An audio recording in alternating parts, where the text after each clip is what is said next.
Good evening, I'm Lokwe Su. Tonight's top stories. A deal to drastically reduce mutually imposed sky-high tariffs takes effect for the world's top two economies. The US president saying it's just the start to the opening up of China's economy. While Colombia, the latest Latin American nation to sign up to Beijing's multi-trillion-dollar Belt and Road Initiative.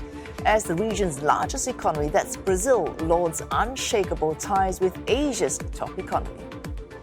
But China on shakier ground in ties with India. Delhi slams as preposterous Beijing's bid to rename more than 24 sites in contested territory.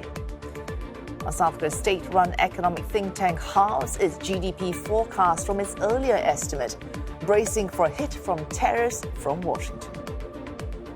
And Taiwanese tech giant Foxconn's dream run continues. First quarter profit beats expectations, soaring 91%. The company cuts full-year guidance amid uncertainties.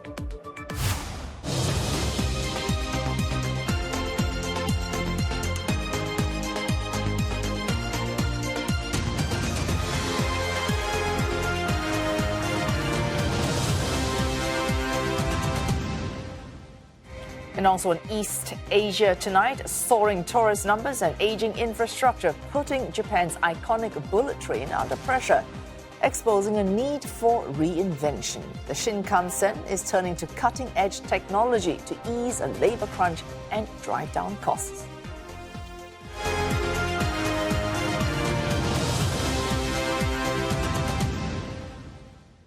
Drastically reduced tariffs now in effect in the US and China following weekend talks in Geneva. It's now up to Washington and Beijing to find ways to hammer out a lasting agreement before the 90-day truce runs out. That's the opening up of China to U.S. business. And that would be like opening up a whole new world. And I think it would be even better for China. So I think we'll be able to make that deal, I hope. At any point, do you foresee yourself dealing directly with President Xi on the final details of this deal? Yeah, I could see that. I mean, I'm not sure that it'll be necessary, but that happened with the UK. But that deal between Washington and London seemingly coming under fire from Beijing. The Chinese Foreign Ministry today saying that cooperation between countries should not target or harm the interests of third parties. Talks between the world's biggest economies have produced a deal bringing tariffs down by more than 100 percentage points. Washington also reducing tariffs on low-value Chinese shipments into the United States to 54%. That's down from 120%. But an additional 20% on Chinese goods remains with the U.S., keeping that in place over what it considers Beijing's failure to stop the flow of fentanyl. And CNA's Deborah Wong joins us live from Shenzhen. Deborah, earlier we heard Mr. Trump saying that the deal is good for both sides, but even, and I quote him, better for China. Does China agree with that? Well, Beijing has not explicitly responded to that comment, but observers do note that the fentanyl issue is still a problem. You know, it still accounts for about 20% of the 30% tariffs that remain, while China had rolled back substantially more measures. In that sense, observers are saying that the deal isn't as even as President Trump makes it out to be. Now, China, however, had positioned the entire deal as being beneficial for the global economy, as getting justice for the world, because leaders are saying that, you know, U.S.-China trade talks will definitely affect the stability of the world economy. It's also positioning itself as a stronger economy as compared to the U.S. And I say this because latest export data from Chinese customs show that they've managed to so far mitigate the impact of the drop of exports to the U.S. We have seen an increase of at least 20% of exports to ASEAN as well as to Africa. And it's also worth noting that even as the trade war is currently on pause, China is still going out to engage partners. You know, it's also hosting a forum with Latin American and Caribbean states this week where we are seeing fresh deals play out. Wei Su. All right. Deborah, as you say, China reaching out to other partners beyond just the world's top economy. UK cooperation with China, that's in focus today. What did the Chinese Foreign Ministry have to say about this? So the Chinese Foreign Ministry was responding to a question about UK's trade agreements with the US, where Chinese products could be cut out of the British supply chains. Now, the Foreign Ministry did say that cooperation between two countries should not target or harm the interests of third parties. Now, the spokesperson Lin Jian went on to say that both China and the UK hold very key positions in the UN Security Council, and both parties are also major economies. So the relationship between UK and China does hold some significance beyond the bilateral scope. Now, relations between London and Beijing have thawed under, under Keir Starmer's Labour government. We did see the resumption of many high-level engagements following years of frosty ties. So regardless of the US's involvements, regardless of the kind of talks that they've conducted with the UK, China does seem ready to stick to its guns about expanding alliances. It does go back to the narrative of staying open and also respecting a global trade system. Back to you. Oh, thanks. CNA's Deborah Wong there reporting live from Shenzhen.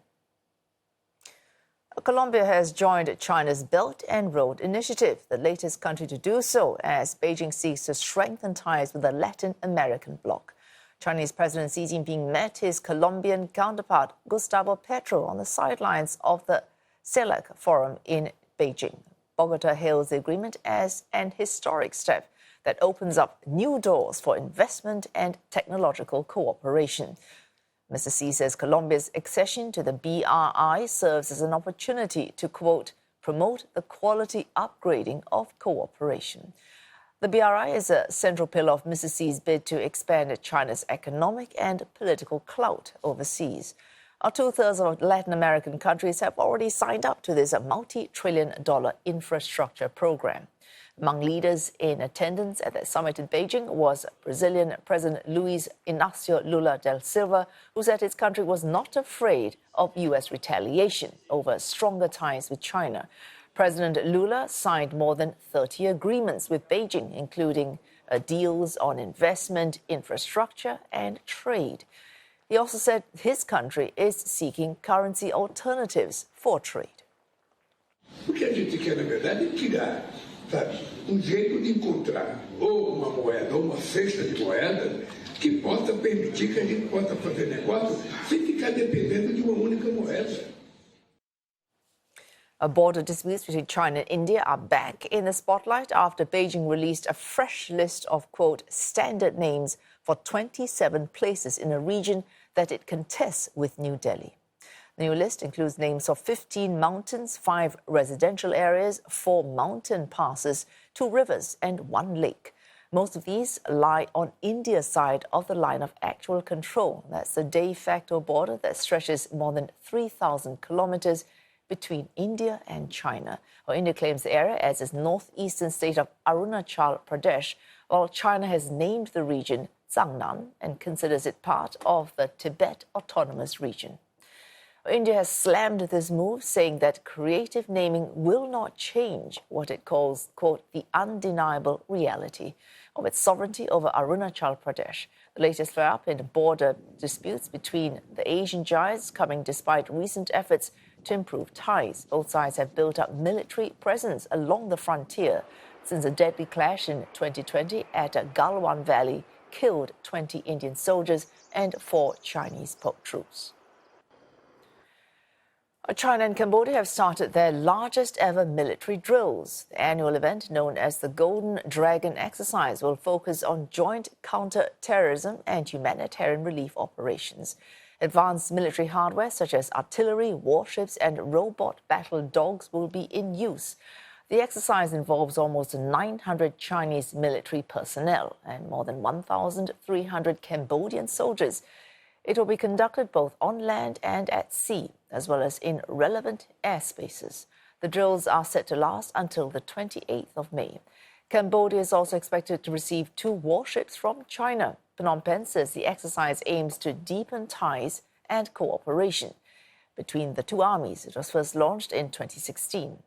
Beijing adds that this year's drills will play a positive role in enhancing practical cooperation and advancing what it calls the new era all-weather China-Cambodia community. This marks the growing security cooperation between the two nations and comes after a 2-day visit by Chinese President Xi Jinping to Cambodia last month. North Korean leader Kim Jong-un has supervised special tank firing drills and operations training, calling on soldiers to be ready for modern warfare. State media KCNA reports that Mr. Kim stated, quote, the most vital task is the completion of war preparations. He said the combat drills will help soldiers prepare for, quote, the anti-imperialist class front and transform the entire army into, quote, elite ranks. Mr. Kim had said that he would not hesitate to use military force if the U.S. continues what he calls provocations against Russia. Photographs from state media showed soldiers operating drones. South Korea's spy agency says it has evidence that North Korean troops deployed to Russia were learning military tactics and drone operations while they are there. Pyongyang has acknowledged that it did send troops to Russia to fight against Ukraine. Mr. Kim had stated his nation's involvement in the war was, quote, justifiable, calling it an exercise of sovereign rights. The U.S. president has called for the strict enforcement of sanctions on Iran as Donald Trump wraps up his tour of Saudi Arabia. The American leader has ruled out any idea of Tehran having nuclear weapons and told Gulf leaders that he remains open to striking a deal. I want to make a deal with Iran. I want to do something if it's possible. But for that to happen, it must stop sponsoring terror, halt its bloody proxy wars, and permanently and verifiably cease its pursuit of nuclear weapons. They cannot have a nuclear weapon. I don't imagine there's anybody at this table or anybody in this room that would say they can. On relations with Syria, President Trump called on the new administration in Damascus to join the Israel normalization accords. The rapprochement between the U.S. and Syria follows a meeting between Mr. Trump and Syrian President Ahmad el-Sharaa before the summit. In a big reversal of U.S. foreign policy, Mr. Trump announced that he would lift the sanctions on Syria. I am also ordering the cessation of sanctions against Syria to give them a fresh start. It gives them a chance for greatness. The sanctions were really crippling, very powerful. And I spoke to Mohammed, and I spoke to our friend from Turkey, who we just spoke to also by phone now. But felt very strongly that this would give them a chance. It's not going to be easy anyway, so it gives them a good, strong chance.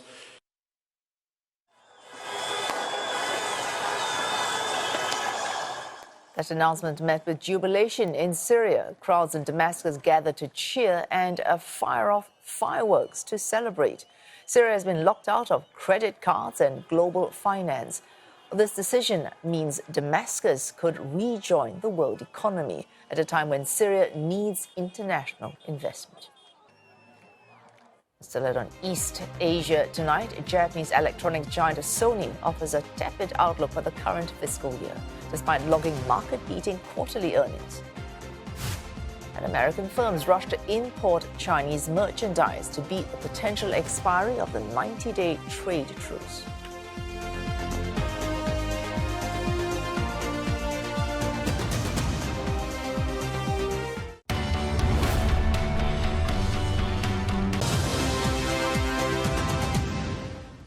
It's time now for business news with Roland Lim. Roland, we are in the middle of earnings season right now. Our firm's report cards reflecting what we would expect, impact from tariffs and uncertainty in trade. Right, you are. It's been a mixed bag so far with the Asian giants, but some faring better than others. But one thing has stayed consistent, and that is the concern over potential impact from U.S. levies. I'll unpack those report cards of two big regional firms in a bit, but first, South Korea's state-run economic think tank has sharply downgraded the country's economic forecast, citing rising global trade uncertainties as well as weakening exports. The Korea Development Institute, or KDI, now projects the GDP to grow at a rate of 0.8% this year, and that's half of its previous estimate of 1.6% released back in February. The institute pointed to a recent spike in global trade tensions. It says the U.S. trade hike will, in April, further heightens uncertainty in trade-related policies. The KDI said that while semiconductors have performed relatively well. Overall exports have slowed. It warns export conditions could further deteriorate in the coming months, and the KDI's latest outlook is more pessimistic than those of other major institutions. The IMF recently projected 1% growth, while the Organization for Economic Cooperation and Development, OECD, and the Bank of Korea forecasted 1.5% growth. The economy contracted in the first quarter, demonstrating the fragile state of business activity, even before exporters absorbed the full force of Trump's new duties. South Korea now faces a 25% levy on shipments of cars, steel, and aluminium. U.S. companies are rushing to import goods from China, taking advantage of a 90-day window following a temporary trade deal between the world's two largest economies. U.S. retailers are reportedly using the opportunity to stockpile for Black Friday and Christmas sales as uncertainty lingers over the next developments in the U.S. president's trade standoff with the world. The Nikkei Asia reports retailers that sell toys, apparel, and other consumer goods have asked Chinese suppliers to release orders. Now, Chinese factory production lines are whirring back into action as orders from the U.S. return. The flood of orders also means a spike in demand at ports and for shipping companies. As a result, businesses could face increased container rates. Analysts also warn of potential delays at both departure and arrival points. Shipping data analytics firm Xeneta expects freight rates to the China to U.S. West Coast route to climb 20% in the coming weeks as carriers shift capacity back to trans-Pacific routes. Still, analysts caution that the impact of the 90-day trade truce remains uncertain, given that the lowered tariff rates remains above the announcement of levies back in April. Stocks across the Greater China markets advancing, led by financial and tech stocks. Last week, China unveiled mutual fund regulations that require funds to set clear performance benchmarks. Now, that could boost the appeal of underweight index component stocks. Hang Seng Index near a 2-month high, closing out the day 2.3% higher. Shanghai Composite up for the day 0.9%, Shenzhen up by 0.64%. Traders also on earnings watch as they look for signs as how the tech sector's largest companies are coping with tariffs and whether Chinese tech stocks may resume their rally. Nation's most valuable company, Tencent, posted better than expected first quarter revenues after hours. The revenues for the March period climbed 13% on year, driven by its gaming business. However, net profit disappointed at $6.64 billion. The street was expecting $7.25. Shares of Chinese e-commerce retailer JD.com climbing after it reported earnings yesterday that topped estimates in a sign of steady demand, even as U.S. tariffs weighed on consumer sentiment. The focus will turn tomorrow to Alibaba for details on how advertising and cloud revenue growth, as well as its AI investments, especially since DeepSeek exploded onto the scene in February. Taiwan's Foxconn warning of slower growth ahead, even while turning in stellar results for its first quarter. The world's biggest contract electronics manufacturer riding on the wave of strong demand for AI servers. Net profit for the January to March period jumped a whopping 91% over the same period last year to around $1.4 billion, and that's off revenues that rose by 24%. Foxconn, also known as Hon High Precision Industry, makes most of the iPhones for Apple for the Chinese market. It's also a major supplier to NVIDIA and has been enjoying a rise in demand for AI server computers as firms hasten their orders to beat U.S. tariffs. The volatility in the exchange rate, however, might put pressure on their profit margins, with the Taiwanese dollar surging against the greenback. The firm has cut its guidance for the full-year revenue growth with continuing uncertainty triggered by Washington's tariff regime. Entertainment electronics giant Sony projecting lower annual profit for the current fiscal year, saying that it hopes to manage the impact of U.S. tariffs. This comes after it logged a net profit close to $7.8 billion for the past financial year. That's an all-time record high, beating estimates by more than 5%. Now, it says takings has been strong in the gaming, music, and image sensor sectors. Sony Group shares up higher by 3.7% today. Now, the company looks to buy back up to $1.7 billion of its own shares over the next year. Issuing a cautious forecast, Sony expects net profit to fall 13% in the current fiscal year, adding that it anticipates U.S. tariffs to lower operating profit by some $680 million. The two Japanese benchmarks ending the trading day in the red after swinging between gains and losses. The Nikkei reversed earlier gains to end 0.14% lower as investors booked profit from a recent rally, while the broader Topics Index snapped its longest winning streak in nearly 16 years to end down 0.32%. Shares of Japanese tech investor SoftBank Group jumping after it posted its annual profit in 4 years. The conglomerate reported a $7.8 billion profit for the year, reversing the prior year's loss.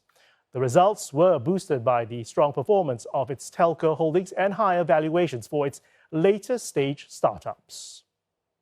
Also in Japan, wholesale prices gained 4% on year in April. That's softer than the prior month after a stronger yen helped limit imported inflation.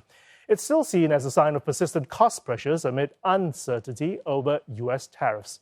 Now, this also adds to the Bank of Japan's challenges as it aims to normalize policy amid rising inflation and potentially slower growth due to tariffs. Let's take a look at South Korea. The benchmark Kospi index held by chip stocks closing higher for a third consecutive session. South Korea also announced support measures for small and medium-sized firms hit by the tariffs, includes more than $3 billion in support. Samsung Electronics shares ending higher in line with the broader market. Speaking of which, the South Korean tech giant has announced that it's acquiring Flaked Group. That's a German maker of heating, ventilation, and air conditioning systems. Samsung Electronics is taking over all the company shares from European investment firm Triton in a deal worth nearly $1.7 billion US. Now, Flaked Group specializes in providing solutions for facilities that require stable cooling, including data centers. Takeover plan aligns with Samsung's strategic push for growth following a disappointing performance last year, attributed to the failure to capitalize on the AI boom. Now, at its shareholders' meeting in March, Samsung indicated plans to pursue significant mergers and acquisitions to drive expansion. And that'll do it for business. Very soon. And thanks for that, Wilder.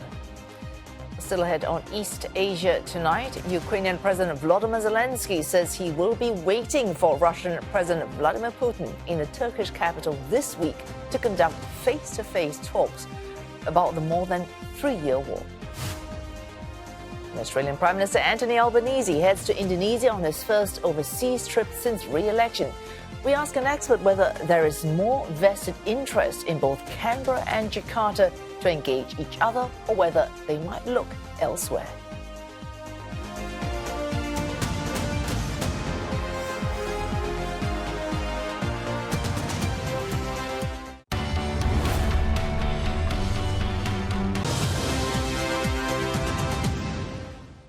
Well, this is East Asia Tonight, and here are your headlines. Drastically reduced tariffs take effect in US and China after reset in Geneva. Washington and Beijing looking to hammer out a lasting trade agreement before the 90-day truce runs out.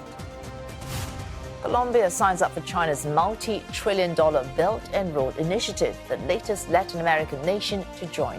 For the region's biggest economy, that's Brazil, hails unshakable ties with Beijing. India dismisses Beijing's bid to rename more than 24 sites in contested territory. This comes despite recent efforts on both sides to improve their ties. Global tensions and Indonesian moves to extend relations with China and Russia likely to be on the agenda as Australia's Prime Minister Anthony Albanese heads to Jakarta for a 2-day state visit. This marks Mr. Albanese's first overseas trip since securing his second term in office.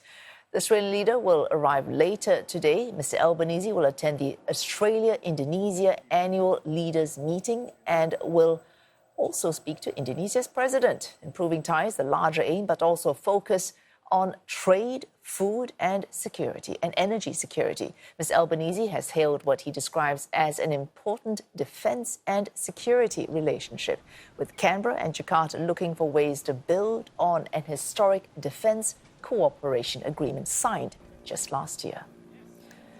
And for more on this, we're joined by Dr. Natalie Sambhi, live from Canberra. She's the founder and executive director of Verve Research and a non-resident fellow at Brookings Institution's Foreign Policy Program. Thanks for joining us, Dr. Sambhi.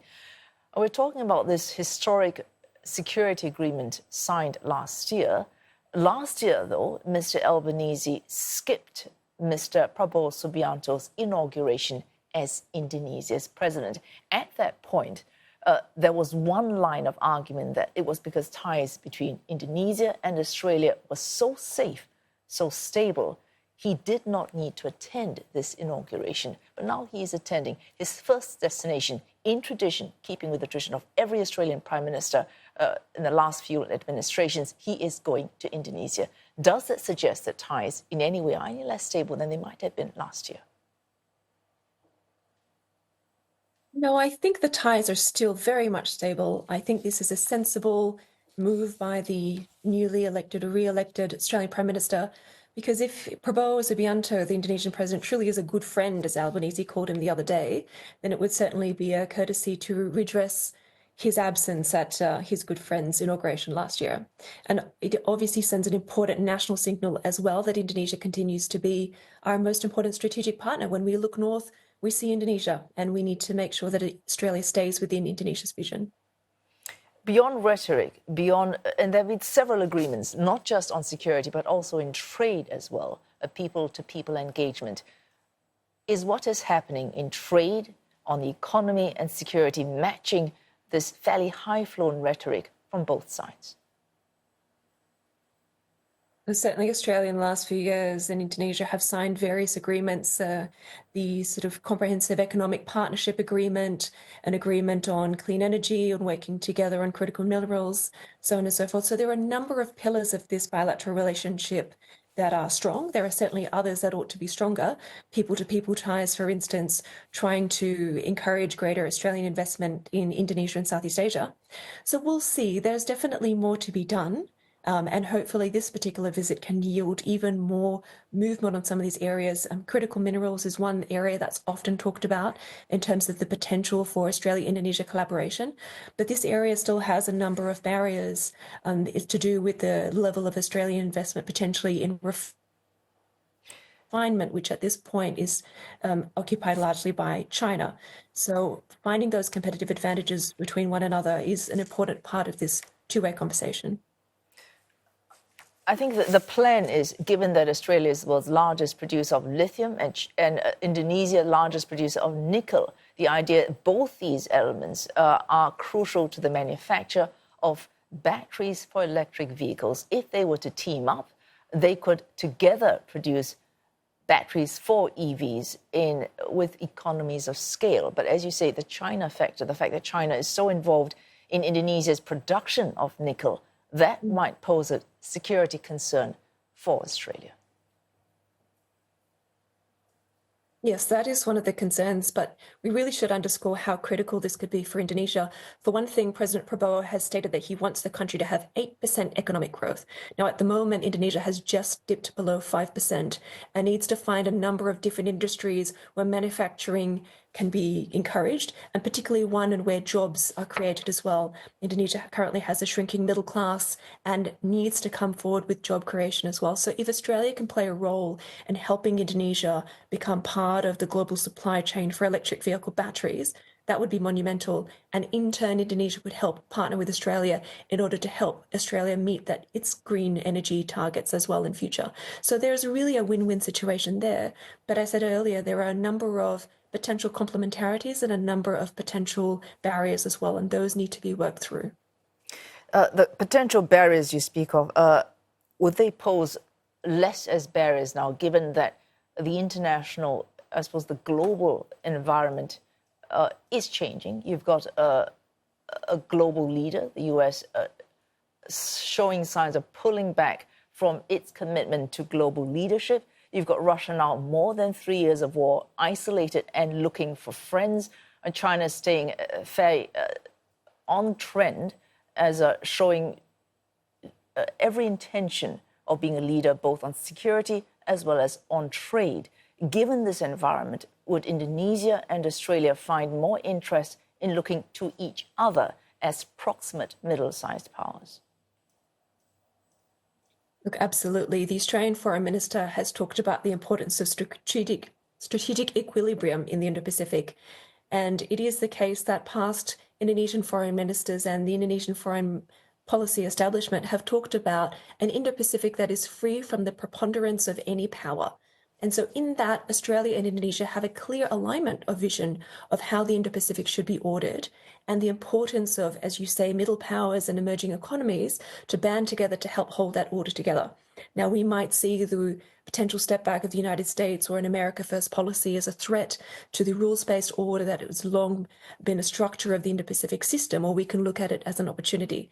Now, as I said earlier, that complementarity between Indonesia and Australia's vision is also supported by other countries, other countries that are a smaller middle power that don't want to be dominated or bullied by other countries. So whether that be in the maritime space or through economic coercion, Australia and Indonesia have a lot to talk about, not just between themselves, but with other partners, with India, with France, with Japan, South Korea, Vietnam, the Philippines. So hopefully the Australia-Indonesia relationship can be an important pillar of that, but it is the beginning of the Indo-Pacific starting to regenerate and think about what the future of that order and the norms look like. Final question, Dr. Sambhi. We look at, say, geopolitical generalities that would apply to any leader in both Indonesia and Australia. But we look at these specific leaders, Prabowo Subianto, and the tendencies, his preferences so far, certainly on foreign policy. If we look at Anthony Albanese and his defense minister, Richard Marles, so you see an unusual overlapping of tenures for leaders on both sides, and good relations between Richard Marles and Prabowo Subianto when he was defense minister for Indonesia. Both sides, a good opportunity to push for greater personal relations so that they find greater alignment on larger geopolitical issues. Final question. Absolutely. Look, I can't underscore the importance of personal relations and a lot of these political and bilateral ties. As you said, Richard Marles has had the advantage of dealing with President Prabowo while he was defense minister. And now there is a unique moment, not just a good time, but a unique moment for Anthony Albanese to take the lead and use his next 3 years to build up that personal rapport with Prabowo Subianto. We don't know whether or not these two leaders will be around in future, but certainly starting tomorrow, it is a good chance to then get that personal sense of each other, find areas of commonality, and maybe even find a shared love of rugby as well. Well, thanks. Natalie Sambhi, founder and executive director of Verve Research and non-resident fellow at Brookings Institution's Foreign Policy Program. Thanks for joining us this evening.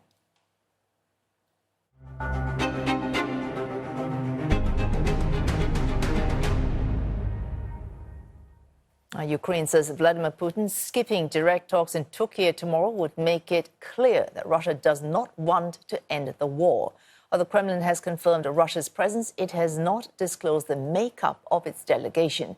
The Russian leader himself suggested direct negotiations after dismissing calls for a 30-day truce over the weekend.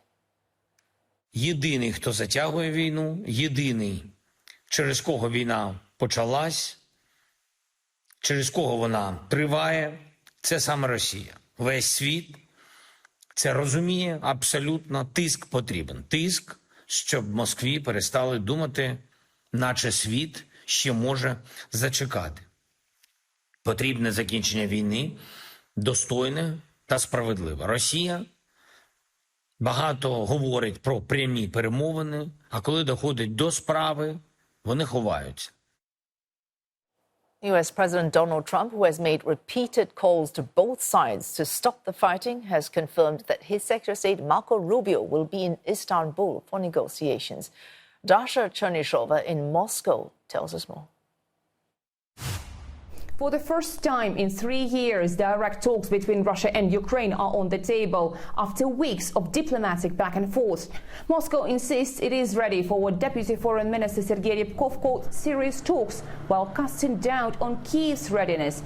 Ryabkov said the realities on the ground should be recognized, including the incorporation of what Moscow calls new territories into Russia. Ukrainian President Volodymyr Zelensky said on Tuesday he wanted to negotiate an unconditional 30-day ceasefire face-to-face with Vladimir Putin, reiterating his call for Putin to attend the talks. The Kremlin did not comment on Putin's plans. Both sides expect the US will need to wield its influence for the talks to succeed. Потому что, честно говоря, никакого аппетита я не вижу со стороны американцев сейчас наращивать поддержку. То есть какие-то вооружения все-таки поступают, их не так много. Помогают они Украине, отчасти помогают, но все равно ситуация на поле боя складывается не в пользу Киева. И поэтому, я думаю, Трамп бы хотел, конечно, все-таки избежать полного выхода из этого конфликта, потому что это будет, по сути, Вьетнам или Афганистан для него. Я думаю, что все-таки он бы хотел этого избежать, поэтому в его интересах заключать сделку. Как на самом деле и в интересах украинской стороны, учитывая, что она проигрывает.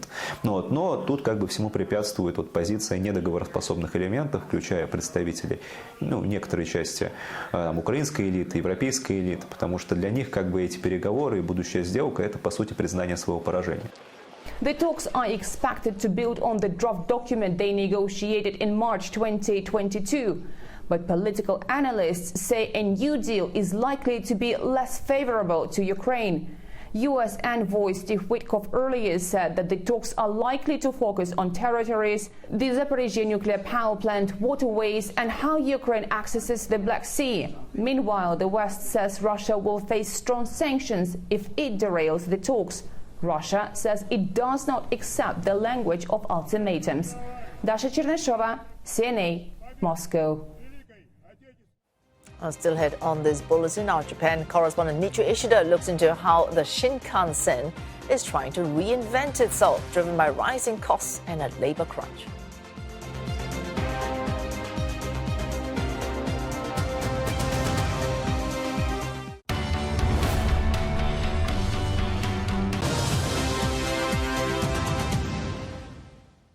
Japan's famous bullet trains are seeing a surge in ridership driven by record tourist arrivals and the World Expo in Osaka.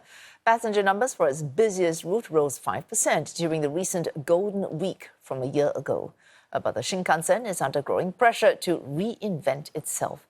CNA's Michiyo Ishida tells us more. This is Tokyo's Oi Depot, an operations hub for Japan's iconic bullet trains, or Shinkansen. The trains that come in here ply the world's oldest high-speed rail line between Tokyo and Osaka, launched more than 60 years ago. It's here where trains wait to undergo maintenance or to be dispatched for service. This depot is one of 4 owned and run by rail operator JR Central. It's labor-intensive, with 160 staff handling train inspection here. JR Central workers check signals, electricity circuits, cars, doors, brakes, and the body of the train every 2 days. Transport authorities perform a similar inspection every 45 days and also take apart some parts, including wheels and brakes, every 20 months for a detailed examination. All components are inspected thoroughly about once in 40 months, or after the Shinkansen has traveled 1.6 million kilometers. A team of 2 ground staff is deployed when the Shinkansen comes in. Each has 16 cars that need to be checked. 使用検査は1編成あたり50分で行うので、1日でだいたい12編成の検査を行っています。限られた時間内で消耗品の確認であったり、あと不具合を見つける必要があるので、検査中は一瞬たりとも気が抜けません。During Japan's Golden Week from the 25th of April to 6th of May, nearly 4.4 million passengers took the Tokaido Shinkansen line, linking Tokyo and Osaka, up 5% from last year. But even on regular days, ridership is rising as inbound tourism booms. The Tokaido Shinkansen saw 158 million passengers in 2023, up from 64 million during the COVID-19 pandemic in 2020. While operator JR Central is able to cope, it is looking at using technology to drive improvement. We are looking at cutting-edge technologies such as AI or robotics that are emerging every day now. So we are working to incorporate them into our Tokaido Shinkansen system for efficiency. For example, we are developing an automatic train operation system or automated inspection system. JR Central hopes this can alleviate a labor crunch and cut costs by as much as $550 million over the next 10 to 15 years. As rail infrastructure ages, components need to be replaced, and structures such as pillars and tunnels reinforced, threatening to drive up expenses, even as operators report a rise in revenue. At the same time, there are ambitious and pricey plans to reinvent the wheel. The Shinkansen line connecting Tokyo and Osaka cemented Japan's reputation as a high-speed rail pioneer. And it's here where the country is making inroads into another innovation, the superconducting maglev. Known locally as the Chuo Shinkansen, it aims to have travel time from the 515-kilometer journey between the two cities to 67 minutes. I was invited for a media test ride. The ride was smooth as we went back and forth along a 42.8-kilometer long test line. The first phase of operations between Tokyo and Nagoya was set to begin in 2027. But this is being pushed back due to opposition over environmental impact concerns to 2034 or later, according to local media. Operator JR Central says Japan needs the maglev, even though the Shinkansen already plies the route. Aging, deterioration, or major earthquakes, so it is necessary to have a dual system between Tokyo, Nagoya, and Osaka. That's the purpose of the maglev Shinkansen. Estimated costs for the first leg have ballooned to 7.04 trillion yen, or $48 billion. With challenges mounting, Japan's famed Shinkansen is at a crossroad as it aims to redefine speed and the future of transport. We're joined by Michiyo Ishida herself. She's live from Tokyo.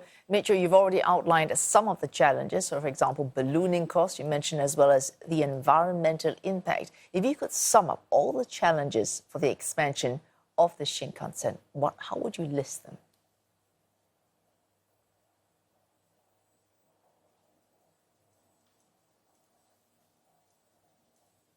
Yes. Sorry, Michiyo. Construction is ongoing in Hokkaido between the cities of Hakodate and Sapporo. It's an over 200-kilometer route.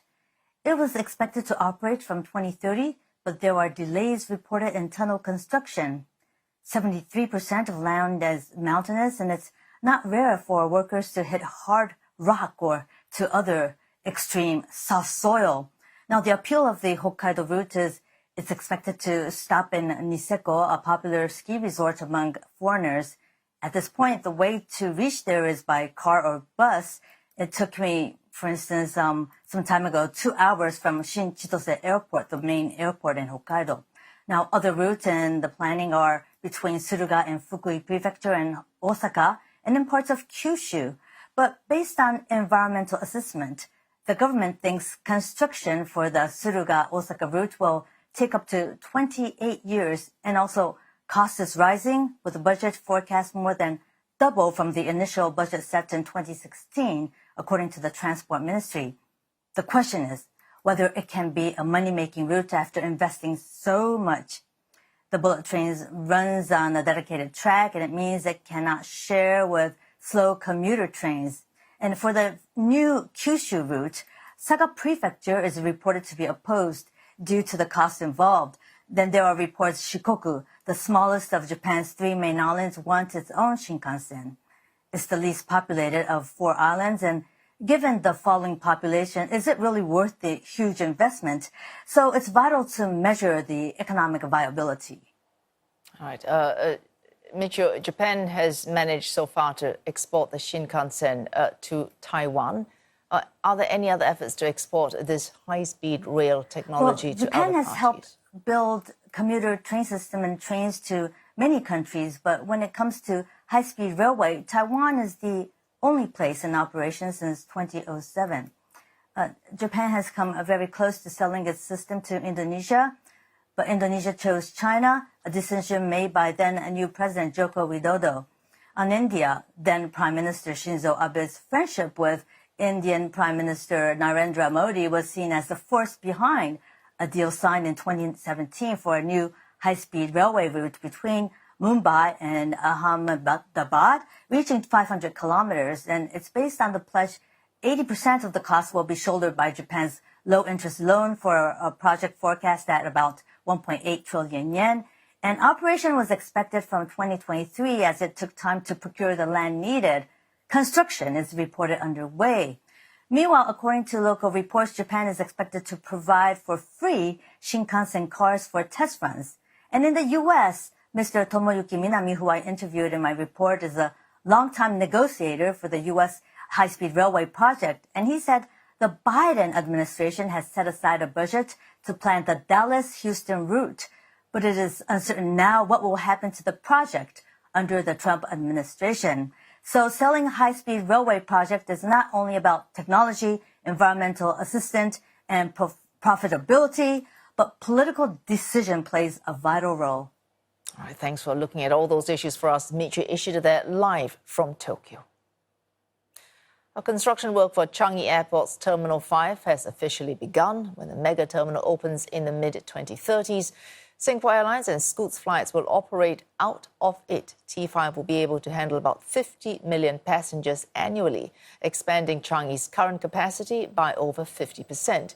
Singapore Prime Minister Lawrence Wong has described the project as, quote, a bold move, one that will take the country well into the future. Competition is also sharpening. Other countries are investing significantly in modernizing their airport infrastructure and in adjacent infrastructure like airport cities. So Singapore must continue to work hard. We must remain connected to the world, and we must ensure our air hub stays competitive. That's why today we are making another bold move in Changi with this groundbreaking for Terminal 5. At the groundbreaking ceremony, PM also highlighted the features of the terminal. He says T5 will be smart, sustainable and connected. It will see extensive automation with new technologies and connectivity to the rest of Singapore via train, bus, taxi and other transport services. It will also have one of the largest rooftop solar systems in the country. T5 will be part of a development in Changi East that will be almost as large as the current Changi Airport. Changi East will also include an aircraft maintenance and logistics hub alongside a business and lifestyle destination.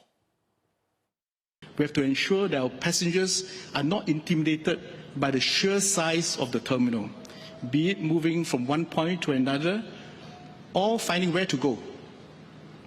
This experience can be especially daunting for elderly passengers or people with reduced mobility. Therefore, our vision is to design a terminal that is mega yet cozy. And that's East Asia Tonight this Wednesday. Don't forget headlines anytime at cne.asia, plus on Facebook and YouTube.